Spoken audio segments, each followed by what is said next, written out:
ఒక మెంటల్ హాస్పిటల్లో కొంతమంది పేషెంట్లు కొంచెం బెటర్ లాజిక్ వాడుతున్నారట. అంటే మెంటల్ హాస్పిటల్ ఉన్నారంటేనే మన బ్రెయిన్ చక్కగా పనిచేస్తలేని అర్థం.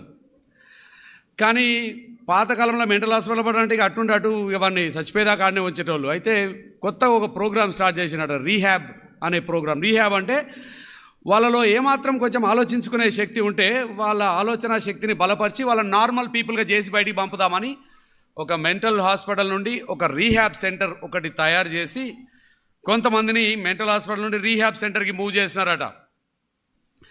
చేసి బేసికల్గా వీళ్ళు అంటే మనలాగా లాజికల్గా ఆలోచిస్తారా లేదా ఆలోచించడం వాళ్ళకి నేర్పించడం స్టార్ట్ చేసినారు.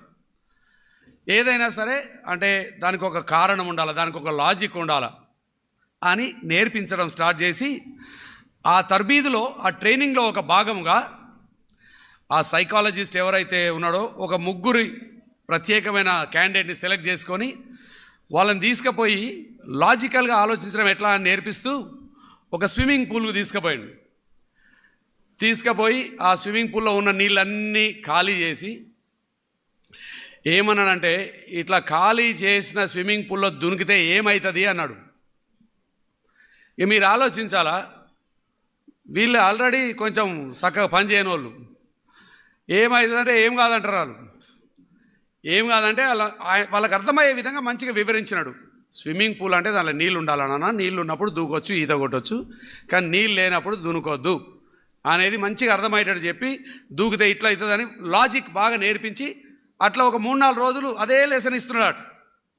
ఇచ్చి ఒక 1 వీక్ అయినాక ఇంతకు వీళ్ళకి అర్థమైందా లేదా అని పరీక్ష చేయడం కోసం 1 వీక్ అయినాక ఒక టెస్ట్ పెట్టినాడు.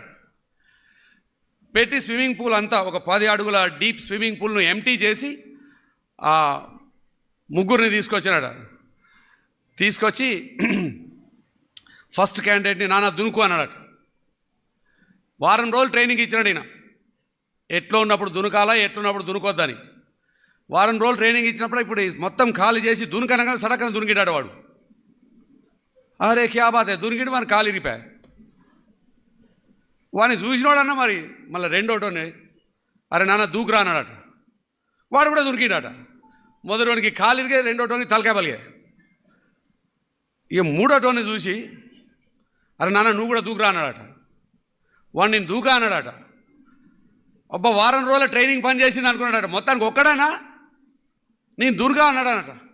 ఇక దున్కా అంటే ఈ దున్కా అన్నోని ఈ సైకాలజిస్టు వాళ్ళ సీనియర్ డాక్టర్ గారు తీసుకుపోయి సార్ వీడు ఒక్కడి బ్రెయిన్ మంచిగా పనిచేస్తాను సార్, వీడు లాజికల్గా ఆలోచిస్తాడు, వాళ్ళిద్దరు దునకంటే దునికిండ్రు, వీడు దునకమంటే దునకలేదు అంటే ఆ సూపర్వైజర్ అడిగిండట, నాన్న నువ్వు ఎందుకు దునకలేదురా అంటే నాకు ఈత రాదు కాదు సార్ అన్నాడట వాడు.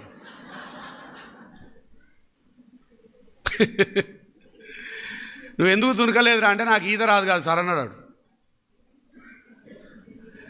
మీరు ఏం చేస్తున్నారు అన్నది ఇంపార్టెంటే అండి, కానీ ఏం చేస్తున్నారు అన్నదానికంటే ఎందుకు చేస్తున్నారు అన్నది అంతకంటే ఎక్కువ important.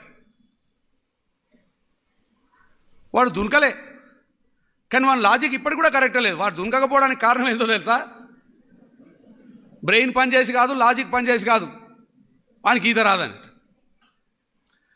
What you are doing is important, but why you do it is more important. Christmas పండగ అండి ప్రతి సంవత్సరం వస్తుంది. ఎస్పెషల్లీ నేను కాజీపేటలో పుట్టి పెరిగినోని కాబట్టి కాజీపేట చర్చిలలో ఎక్కడైనా వాక్యం చెప్పినప్పుడు ఐ ఫీల్ ఎట్ హోమ్. మీలో చాలామంది నన్ను చిన్నప్పటి నుండి చూసినారు అండ్ నాకు చాలా కాలం పరిచయమైన వాళ్ళు ఉన్నారు. సంవత్సరం తర్వాత సంవత్సరం పండుగలు చేస్తూనే ఉంటాం నాన్న, ప్రతి సంవత్సరం చేస్తారు. ఆ సీజన్ రాగానే మనకు స్పెషల్ ఫీలింగ్ వస్తుంది, పండగ సందడి వస్తుంది, పాటలు పాడతాము, మంచి కొత్త బట్టలు వేసుకుంటాం, మంచి వంటలు తింటాం. ఏమి చేస్తున్నారు అనేది ఒక చిన్న భాగం మాత్రమే, ఎందుకు చేస్తున్నారు అనేది చాలా ప్రాముఖ్యం. Why do we celebrate, what are we celebrating, and what are we doing with this precious gift called the gospel అనేది ఈరోజు నేను వాక్యంలో చెప్పాలనుకున్నానండి. 3 ప్రశ్నలు. వై, ఎందుకు ఇంత స్మార్ట్గా తయారై ఇంత ముందు వచ్చి కూర్చొని ఇన్ని గంటలు మీరు ఎందుకు వచ్చినారు? వై, ఎందుకు వచ్చినారు, ఈ సువార్తను ఏం చేస్తున్నారు? ఆల్రెడీ మనకు యేసయ్య సువార్త వచ్చింది, but what are we doing with this gospel? ఈ రెండు ప్రశ్నలు ఈరోజు వాక్యంలో నేను అడ్రస్ చేయాలనుకున్నాను. బై ద వే, క్రిస్మస్ అనేది ప్రపంచమంతట్లో కూడా మోస్ట్ ఆఫ్ ద పీపుల్ 25 డిసెంబర్లో సెలబ్రేట్ చేసుకుంటారు. కానీ మీకు కొంచెం చరిత్ర ఇవ్వాలి, ఎందుకంటే ఇంత సందడి చేస్తున్నాం మనం. కానీ మీకు తెలుసా, క్రైస్తవులలో కూడా కొంతమంది ఏం సందడి లేకుండా సపసపగా మళ్ళీ పప్పు చారులు వేసుకొని తెల్లబట్టలు వేసుకొని చర్చలు కలిసి కూడా ఉన్నాయి. వాళ్ళని నేనేం క్రిటిసైజ్ చేస్తలేను, కానీ చాలామంది they are not a big fan of Christmas celebration. అన్నకి ఇవన్నీ ఆచారాలన్నా ఇవన్నీ అసలు మీరు చరిత్ర చూస్తే అసలు వాక్యంలో లేదు, అసలు ఎక్కడి నుండో తీసుకొచ్చిండ్రు, అన్యుల ఆచారాలు తీసుకొచ్చినని ఈజీగా తీసిపడేస్తారు వాళ్ళు. అందుకనే మీకు కొంచెం హిస్టరీ చెప్పాలి నేను. దాంట్లో కూడా సత్యం ఉన్నది.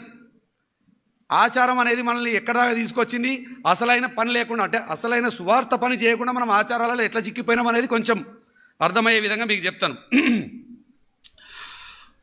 యేసయ్య జన్మించి తన మరణము పునరుద్ధానం అయిపోయినాక రోమా చక్రవర్తి వాళ్ళు పరిపాలించేవాళ్ళు. ఈ రోమన్ టైంలో రోమన్ ఫెస్టివల్స్ చాలా ఉండేవి, అన్యుల ఆచారాలు, అన్యుల పండగలు చాలా ఉండేవి.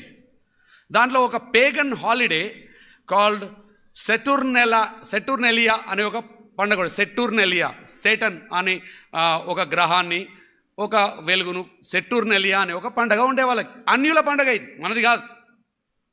సెటూర్నెలియా అనే పండుగ డిసెంబర్ 17వ తారీఖు నుండి డిసెంబర్ 25వ తారీఖు దాకా రోమా చక్రవర్తి కింద వాళ్ళు ఆ పండుగలు చేసుకునేటోళ్ళు. అప్పుడప్పుడే యేసయ్య సువార్త స్ప్రెడ్ అవుతున్నది, ఇంకా క్రిస్మస్ సెలబ్రేషన్ అప్పుడు స్టార్ట్ కాలే. ఒక 200-300 సంవత్సరాలు క్రిస్మస్ అనేది సెలబ్రేట్ చేయలే వాళ్ళు. యేసయ్య చనిపోయి పునరుద్ధరణ పోయినాక కూడా 300 సంవత్సరాల దాకా క్రిస్మస్ అనే డే రాలే. వేరే వేరే అన్య పండుగలు అవుతూ ఉన్నాయి. అయితే సుమారు 313వ సంవత్సరము ఆఫ్టర్ క్రైస్ట్ కాన్స్టంటైన్ అనే ఆయన చక్రవర్తి, ఆయనకు దర్శనం కలిగి మొత్తానికి యేసయ్య నిజమైన దేవుడు అనేది తెలుసుకొని ఆయన ఏం చేసినట్టే క్రైస్తవులను హింసించడం స్టాప్ చేసి ఆపేసి క్రైస్తవులను అకామిడేట్ చేసినాడు, టాలరేట్ చేసినాడు, వాళ్ళని ప్రమోట్ చేసుడు స్టార్ట్ చేసినాడు. ఇప్పుడు వీళ్ళు వచ్చినాక వీళ్ళు ఈ క్రీస్తు గురించి ప్రకటించడం కానీ క్రిస్టియన్ పండగలు ఆచరించడం కానీ కొంచెం ప్రమోట్ చేయడం 315 తర్వాత స్టార్ట్ చేశారు. అరౌండ్ 350 AD అంటే వాళ్ళు ఆ స్వతంత్రం వచ్చినాక వాళ్ళు టాలరేట్ చేస్తున్నప్పుడు ఒక 30-40 సంవత్సరాల తర్వాత అక్కడ ఉన్నటువంటి బిషప్ పోప్ జూలియస్ I అనేట ఆయన అరౌండ్ 350 or 370 కరెక్ట్ డేట్ మనకు తెలియదు, కానీ పోప్ జూలియస్ అనేట ఆయన ఏం చేసినంటే యెరూషలేంలో ఉన్నటువంటి బిషప్కి ఒక లెటర్ రాసి దేవుడు మానవ రూపకంగా మానవ చరిత్రలోకి వస్తే ఇంత చారిత్రాత్మకమైన దినాన్ని సంఘము ఎట్లా సెలబ్రేట్ చేయకుండా ఉంటుంది, కాబట్టి సంఘం సెలబ్రేట్ చేయాలి అని, మరి ఎప్పుడు చేస్తే బాగుంటుంది అని చూసుకొని ఈ అన్యులందరూ పండుగలు చేస్తారు కదా, ఇక వాళ్ళ పండుగలు వాళ్ళు చేస్తూనే ఉంటారు.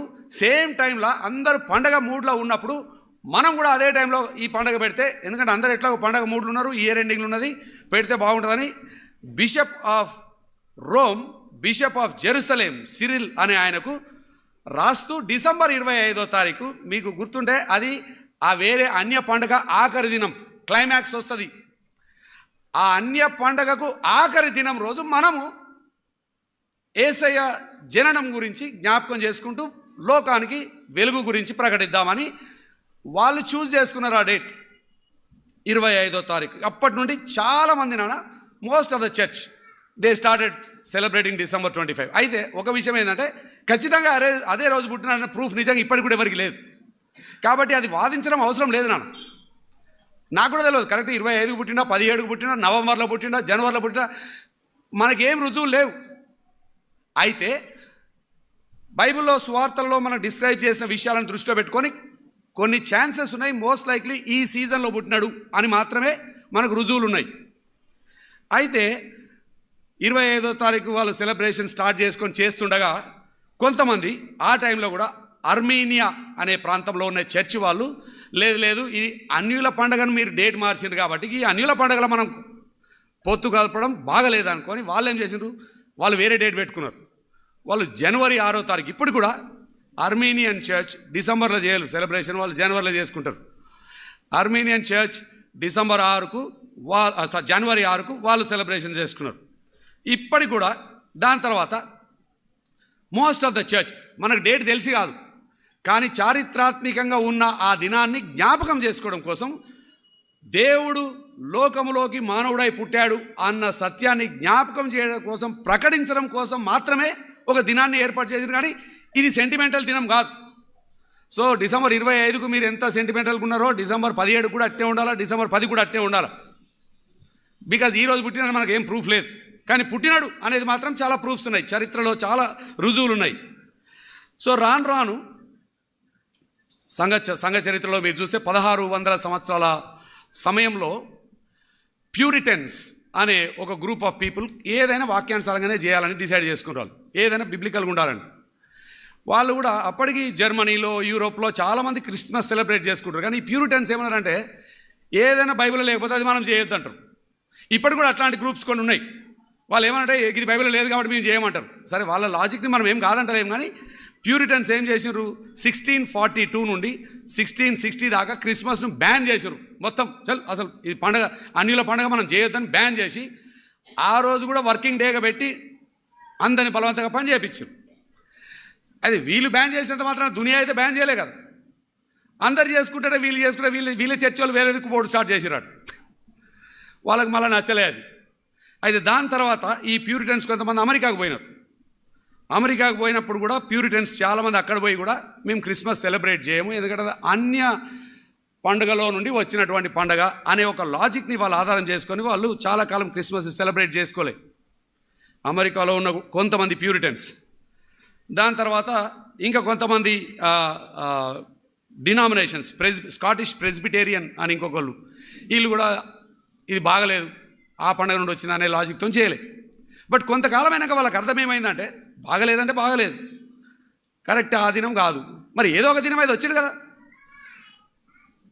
ఏదో ఒక దినము ఆయన పుట్టినాడు అనే చరిత్రాత్మకమైన సత్యాన్ని మనము సెలబ్రేట్ చేయాలా, లోకానికి ప్రకటించాలా, ఈ అవకాశాన్ని ఎందుకు కోల్పోవాలా అని మళ్ళీ చాలా కాలమైనాక వీళ్ళు కూడా చాలామంది మళ్ళీ సెలబ్రేషన్ స్టార్ట్ చేసినారు. డిసెంబర్ 25 ఇప్పటికి కూడా యూనివర్స్లో ప్రపంచంలో చాలా చోట్ల డిసెంబర్ 25నే సెలబ్రేట్ చేస్తారు.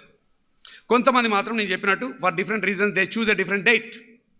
బట్ నాకు డేట్తోనే ఏం ప్రాబ్లం లేదు నాన్న, మీరు ఏ డేట్ చేసినా పర్లేదు. కానీ చరిత్రాత్మకంగా ఉన్న ఈ వాస్తవాన్ని మనము ఒక కారణానికి ఇగ్నోర్ చేయొద్దు.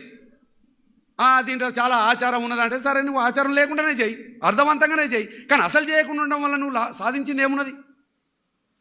సో క్రైస్తవులు ఇప్పటికి కూడా నాన్న ఇండియాలో కూడా చాలా there are some denominations they don't celebrate Christmas. ఈరోజు మనందరం ఏమో చాలా సంతోషంగా ఆయన వచ్చినాడు అనే పాటలు పాడుకుంటా ఇది చేస్తున్నాం, చాలామంది దాన్ని అసలు ఇగ్నోర్ చేస్తారు. బేసికల్గా వాళ్ళు ఏంటంటే అట్లా చేయడం ఆచారం అంటారు.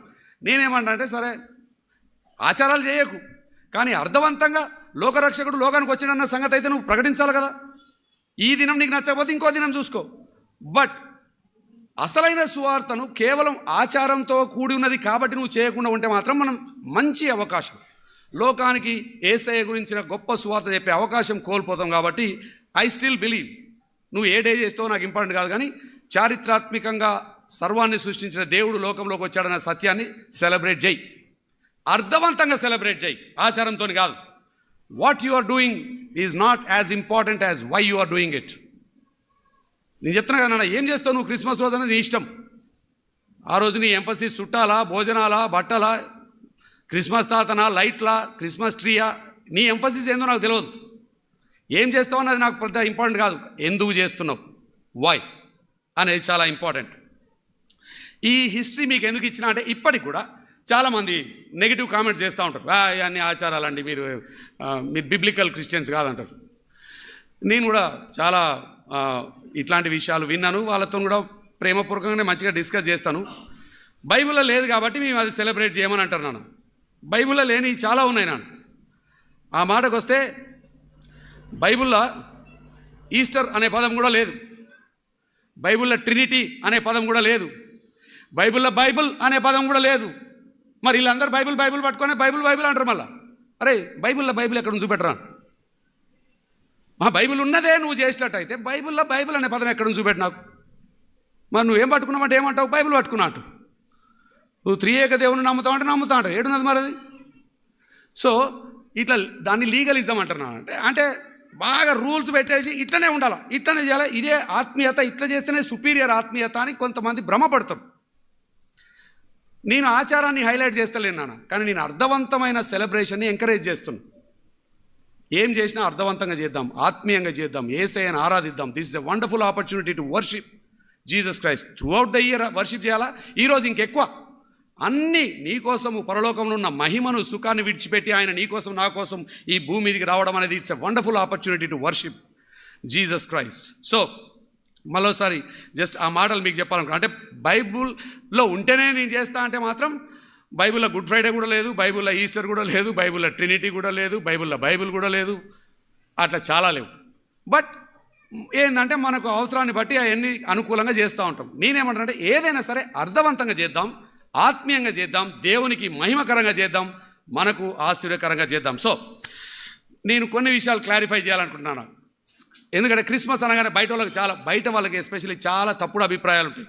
ఎందుకంటే మన ఫోకస్ అంతా కూడా క్రిస్మస్ అనగానే పెద్ద సుక్క పెడతాం, పెద్ద చెట్టు పెడతాం, బాగా లైట్లు పెడతాం, బాగా డెకరేషన్లు చేస్తాం, అందరికి పప్పలు పంచితే మంచిది. కానీ మెయిన్ పని అది కాదు నాన్న. నేను అందుకే అంటున్నా, అసలు పని ఏంటిదో చేయకుండా ఈ ఉత్తుత్త పై పనులు చేసి పండుగ చేసుకున్నాం అనుకొని మీరు భ్రమపడకండి. చాలా మన ఎంఫసిస్ ఎన్ని గంటలు సెలబ్రేట్ చేస్తాం నాన్న. ఈ క్రిస్మస్కు షాపింగ్కే గంటలు సెలబ్రేట్ చేస్తాం. ఇక పప్పల గురించి అయితే నేను చెప్పదలుచుకోలేదు. షాపింగ్కి ఇన్ని గంటలు, పప్పలకి ఇన్ని గంటలు, వంటలకి ఇన్ని గంటలు, చుట్టాలకి ఇన్ని గంటలు, ఇండ్లు కడగడానికి ఇన్ని గంటలు, ఇవన్నీ చేశారు. కానీ యేసయ్య సువార్త వేరే వాళ్ళకు చెప్పలేనంత బిజీగా మీరు ఈ పనులు పెట్టుకుంటే మాత్రం యూ మిస్ ద పాయింట్. చాలా ట్రెడిషన్స్ ఉన్నాయి నాన్న మనకి. బిల్డింగ్లకు లైట్లు వేస్తాం, ప్రజెంట్స్ ఇస్తాం, శాంటా క్లాస్, ఈ ఏది కూడా వాక్యానుసరమైనది కాదు. కాబట్టి నేను కొన్ని విషయాలు క్లారిఫై, అంటే వాటిని నేను బ్యాన్ చేయ. మా ఇంట్లో కూడా సుక్క ఉన్నది, మా ఇంట్లో కూడా క్రిస్మస్ ట్రీ ఉన్నది, మేము కూడా డెకరేషన్ చేసినాం. కానీ it's only pointing to something that God did.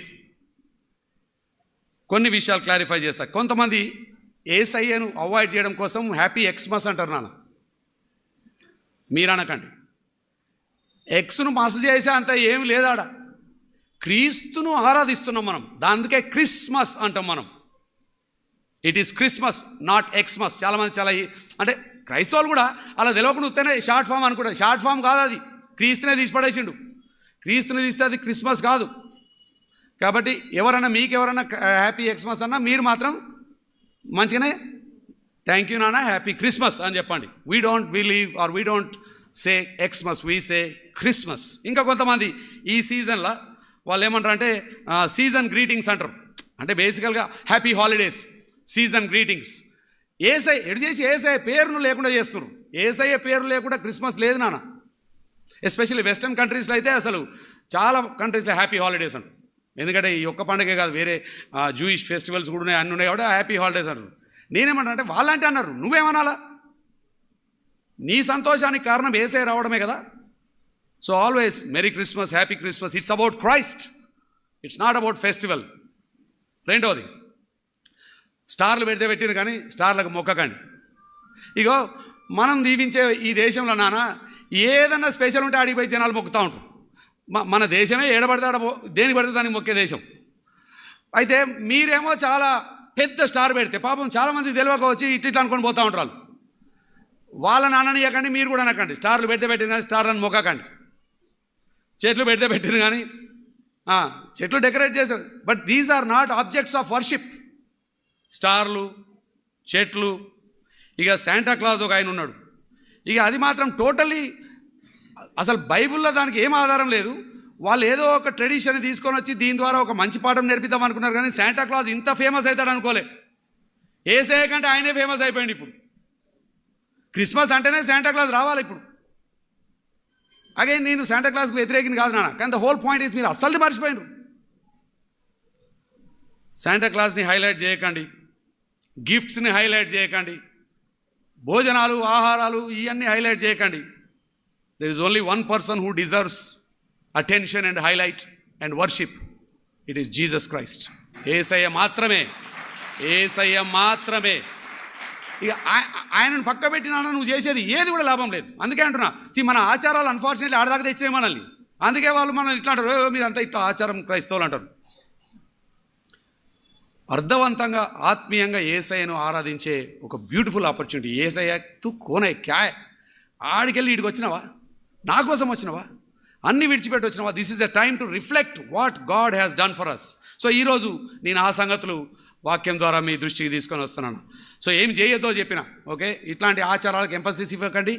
Especially అన్యులకు ఎక్కువ తెలియదు నాన్న, వాళ్ళేం బైబిల్ చదవరు. కాబట్టి అన్యుల దృష్టిలో వాళ్ళకి చాలా కన్ఫ్యూజన్ ఉంటుంది. మీరు చాలా క్లియర్గా చెప్పాలా, మా ఇంట్లో కేకులు ఉన్నాయి, మా ఇంట్లో చెట్టు ఉన్నది, మా ఇంట్లో స్టార్ ఉన్నది, కానీ ఇది ఏది ఇంపార్టెంట్ కాదు. సమస్తాన్ని విడిచిపెట్టి నా కోసం పరలోకాన్ని విడిచిపెట్టి వచ్చిన యేసయ్య ఇంపార్టెంట్. ఆయన చేపట్టి ఈరోజు నా జీవితం మారింది, నాకు క్షమాపణ వచ్చింది, దేవునితో సంబంధం వచ్చింది, మరణం మీద జయం వచ్చింది. ఇది మనం చెప్పాల్సిన సువార్త. So things to avoid. ఈ చెట్టును ఆరాధించొద్దని ఎందుకు అంటున్నా అంటే నాన్న, ఇర్మియా గ్రంథం 10వ అధ్యాయంలో చాలా క్లియర్గా ఉన్నది.